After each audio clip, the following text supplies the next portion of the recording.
আসসালামু আলাইকুম। আজকে যেমন আমরা এই গোবিন্দপুরে গ্রামে এসেছি, ইনি একজন প্রয়োজনীয় মানুষ, ইনি নিডি, ইনার প্রয়োজন আছে। ইনার একজন নাতি বাইরে কোথাও খেলতে গিয়েছেন, ওনার জন্য এই আমরা একটা গেঞ্জি একটা জিন্স প্যান্ট অ্যারেঞ্জ করেছি, এটা আপনি রাখুন।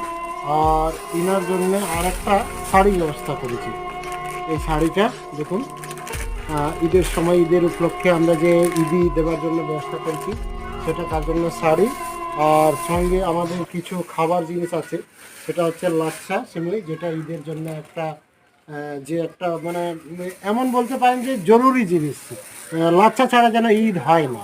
আর তার সঙ্গে আমরা দুধ রেখেছি, ঠিক আছে, আর চিনি আছে, আর এই যে মিক্সচার আছে, ঠিক আছে। আর মিক্সচার 2 পিস দিয়েছি, যেহেতু ইয়েটা বেশি আছে। যাই হোক, আপনারা এইভাবে ডোনেশন করুন, ডোনেশনটা দেখুন আপনার কত দূর অবধি পৌঁছে।